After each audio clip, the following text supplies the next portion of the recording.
Mwaramutse neza. Yego cyane mwaramutse. Mwotwidondora. Nasanze banyita Dismas Nyagugu. Yego. Abandi umuhanuzi wa Mustanteri ajejwe vya politike, intwaro, amategeko n'imibano. Numva ko ngaho mu mibano harimo n'ivya kame. Yego imigenzo. Yego. Aha duhagaze turi imbere naho tutegereye cyane y'ikibira. Yego. Mbega hari imigambi muhora mutunganya nk'abajejwe abandi babaserukira mu nzego, hari ibikorwa muhora mutunganya byo gukingira ikibira bituma n'abenegihugu baza nabo nyene bagafasha? Yego cyane, twebwe aho duherereye mu mitumba 24 igize ino komine yacu ya Musigati.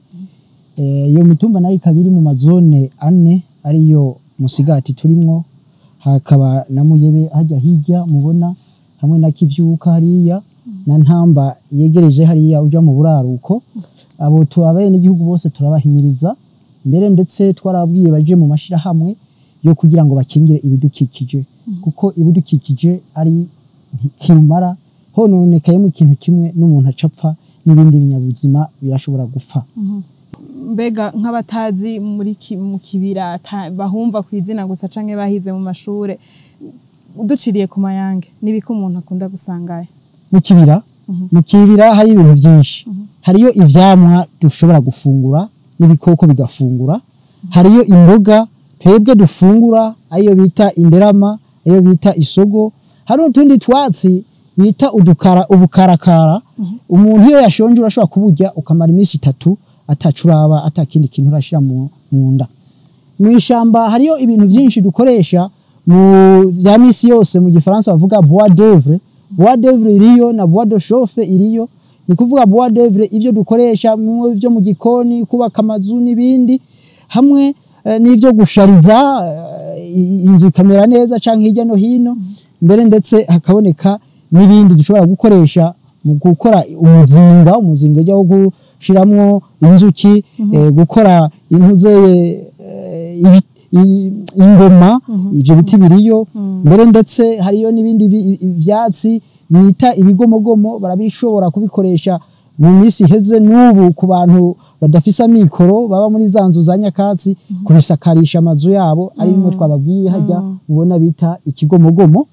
Hanyuma hakaba n'ibindi vyatsi ibitungwa bijya, navyo nyene biradufasha. Hakaba n'ibindi vyatsi birimo imiti n'ibintu byinshi gose ntawo bidondagura. Mbere ndetse ubwoko bw'ibikoko nabwo nyene ni byinshi cyane. Hariyo inguge, hariyo ivyo bita kunda kubitazira inkoto, hariyo n'udukoko twitwa imbeba. Ariko simbeba dusanzwe tumenyereye, ni ibindi bikoko bufise imirizo minini, umurizo muremure ukaca tugira ibintu bimeze nk'ibisaganya, nk'ibisambi gasimba gose cyane mugo gasa n'imbeba. Kusanzwe uri umubanyi wigwa kibira, mbega uhamaze imyaka myinshi, uhora uhagendera, uraterera nawe mu kwakingira? Yego. Ubigenza gute? Ndabigenza gute? Ndafasa abandi mu gukingira iby'isamba. Nukarikingira gute?